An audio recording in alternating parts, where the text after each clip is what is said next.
Boss Hog tapping in. I'm here at flight school, as you can see, taking a break. I wanted to holler at you real quick. The title of this particular video, did you put hands on someone that you love? I say again, did you put hands on someone that you love? I'm not talking about a husband or a wife or a girlfriend or a boyfriend. More so a child, a niece, a nephew. This conversation has been inspired by someone that I knew for many years. She passed away roughly 6 years ago due to breast cancer. Very classy girl. Her and I were the same age, and I'm not going to go back too far, but there is some context that I have to put to the story and the topic of this video. I met her through her ex, who died when their two boys were very young. I didn't really know her ex like that. I met the two of them at a dance hall club. Her ex was killed. He wasn't into, drug dealing and stuff like that, but he got caught up in some bullshit on the streets of Brooklyn. She is originally from Jamaica. Well, her family is from Jamaica. She was born here in the States. Her family was from Spanish Town. Her and I became intimate over the years, never in a committed relationship. We never had any arguments. We had disagreements, but never anything to really make us, have disdain or hatred for each other. A very nice relationship, I will say. One of the few females that I can say was a friend of mine. And this woman, she was not into doing drugs or anything of that nature. I just want to say that early. So our relationship was based upon, I guess, a mutual passion for life. She was very, very intelligent. She was going to college, although she didn't graduate. We used to get together from time to time. I would, go to her place. She came to my place. But she would not let me spend the night at her apartment with her boys in the home. A salute to women who don't allow that. A lot of women don't allow that. If you're not in a committed relationship or heading towards the altar, they won't let you spend the night and put forth a false image of a couple. So, having known her over the years, she liked me, genuinely, and I liked her. She liked my arrogance, my confidence. I liked her intelligence. I liked her very talkative, worldly view. I want to be sensitive with regards to her putting hands on her youngest son when he was 14 years of age, because he may see this video. As I said, she passed away from breast cancer some years ago. When her youngest reached 14 years of age, he grew a little taller than her. She was 5'5", 5 feet 5 inches.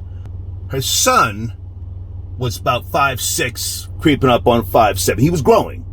And one day her and I were on the phone talking. I don't know what was going on in the background, but she said to me, she said, "Troy, let me call you back in 2 days. I got to step to little man's business.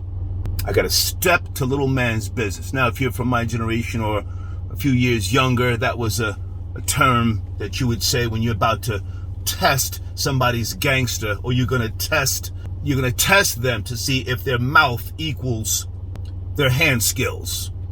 So, just as a friend, I said, take it easy on him.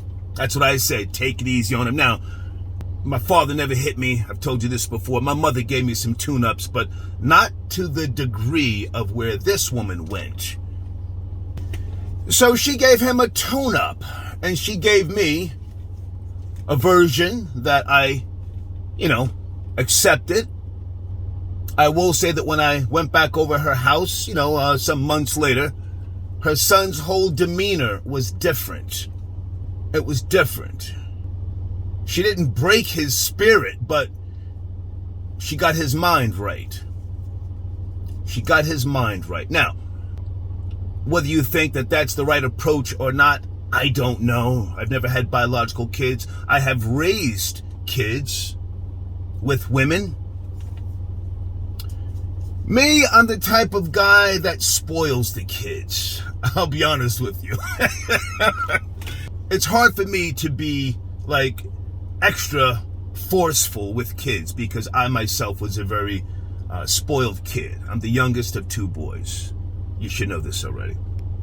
So whether you believe in putting hands and feet on your child or children, it's not my place to say it's right or wrong. It's not my place.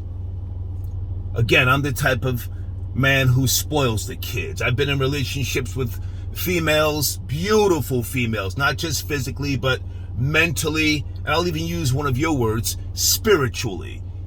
Beautiful females. And they have said to me, hey, don't interrupt. Don't try to be the good guy. Just step back a little bit. I got this. Now, I had been involved with some ratchet girls with kids, and, I did what I felt I needed to do in terms of trying to help the kids when the mother was just a little too extra. And when I say ratchet, let's be clear, I'm talking about white girls as well. Oh, you got some real fucking ratchet white girls, and I'm going to tell you a story after I finish up this story about a ratchet white girl whose 6-year-old son, I had to hang him upside down for about close to 8 minutes. But let me finish up here. So, the woman who tuned up her son, her 14-year-old son, she told me, yeah, I got his mind right. I stepped to his business, and I just left it at that. Years later, catch this, maybe 16 years later, if not more, I'm eating some food, we're having drinks, and he said, Mr. Troy, because I let kids call me Troy. Mr. Troy, he said, did my mom ever tell you about the time she went to work on me? I said, well, yeah, she told me, I said, is there anything I should know? He said, did she tell you everything? I said, well, what is there to know? He said, it was a beating that lasted almost an hour and a half. An hour and a half. So I'm sitting there, sipping on my drink, and I said, really? I said, are you okay? He said, yeah, I'm okay. He said, I never got my ass beat like that. He said, I've had some fights in the streets, but he said, I never got beat like that. So he starts to describe what happened. Again, she didn't give me this version. When she got off the phone with me, from what he says, and I believe him, she pulled the curtains down in the apartment, pulled the curtains down, and she tied a handkerchief around her left hand because she was left-handed. And she started pummeling him, punching him.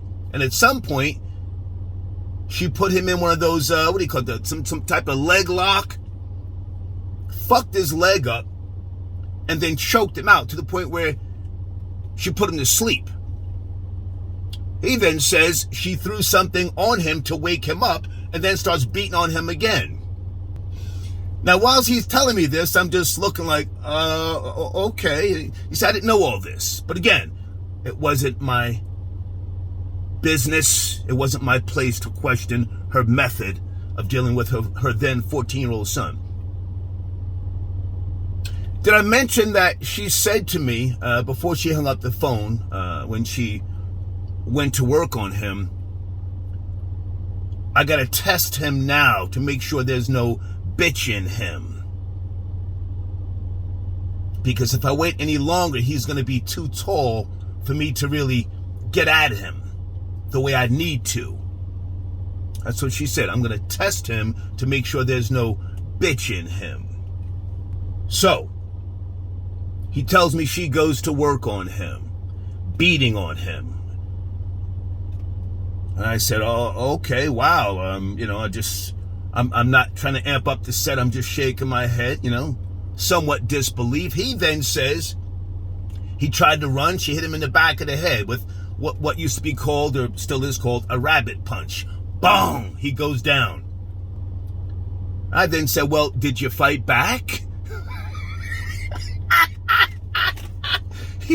He said, at some point I had to.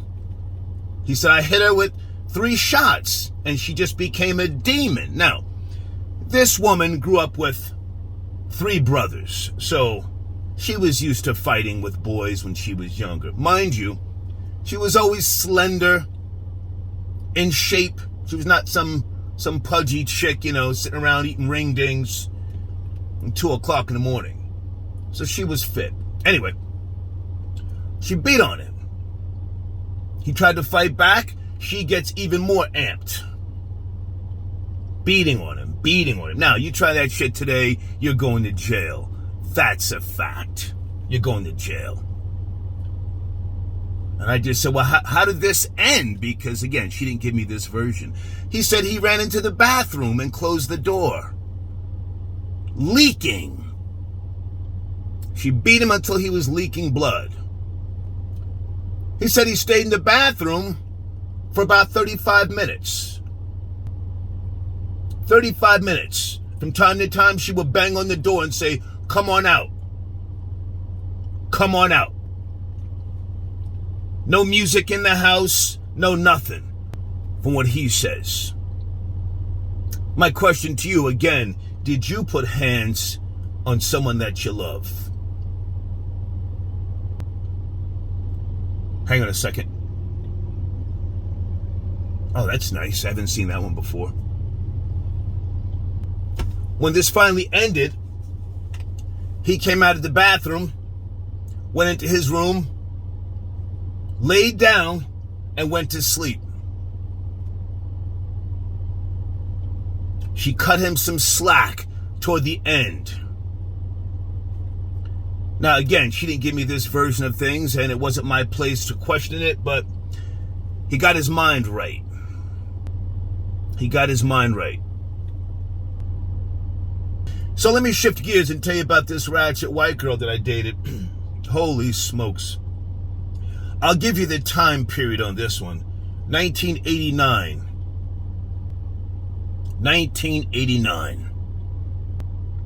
I was living with a girl and her 6-year-old son. Holy shit, you want to talk about a fucking badass. He just defiant. He had some type of DNA in him from his father, who I never met him. But this little guy was just a lot to fucking handle. And he wasn't on no medication. And I don't think he needed to be on medication, to be honest with you. Sometimes, from my experience, it's how you raise a child. They don't all need medication. Some do. But then again, I'm not a doctor. I'm not a clinical psychologist. Who the fuck am I to say whether a kid does or doesn't need medication? But this little whirlwind of trouble, 6 years of age, he wanted all the smoke. Cursing his mom out one day. We're in the living room. She couldn't do nothing with him. And I said, hey, whoa, buddy, slow down, take it easy. I don't want to say his name. I haven't seen him in decades. He says, fuck you. Just like that. Fuck you. I said, fuck me? He said, fuck you. She starts crying. He punked her. He punked her. 6-year-old punked his mom. Then he started saying, what are you crying for, bitch? This was like Damien from the fucking Omen, for those who know the Omen series. This was Damien, little white boy.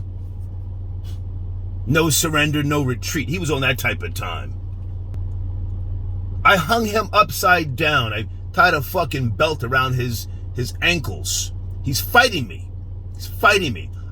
But now, you do shit like that today, you're going to jail. But I hung him upside down in the basement, in the center of the fucking basement. So he couldn't grab on a wall. He couldn't pull himself up. His ankles are on a fucking pipe. He's screaming. Let me down! I'm gonna fucking kill you! Well, after a little over 5 minutes, he calmed down. I guess the blood was rushing to his head. I'm sitting there in the fucking basement just looking at him. I don't say a word. Oh, I can be demonic. Oh, yes, I can. I can watch a human being, as I've said before, I can watch a human being get shot, stabbed, set ablaze, and I can eat a roast beef sandwich with a pickle on the side and not even blink. I'll finish the whole goddamn sandwich and the pickle as a human being is getting brutally beaten. But in this case, I just watched this little 6-year-old scream, and I broke him. Oh, I broke him. Troy, let me down. I'm sorry. I said, let you down? Why? You're a tough guy, right? No. I said, you sure you're not tough? Because you don't look tough to me. Now, I didn't curse at him, but I just said, I'm not letting you down. He starts crying. I take him down. He's crying. I don't like to see kids cry. I had no more slick talk out of him for the next maybe like 9 months that me and his mother were together. But that's the closest I've come to doing anything to someone's child. Now, did I love him? I don't know. I liked his mom, even though she was a ratchet bitch. All right, I'm going to get back to what I'm doing here. I'm going to go back inside. I'm not going up in a plane today. I just wanted to come look at one of the newer models that they have in the back lot. Might take it out this weekend. Enjoy your day. I'll talk to you later.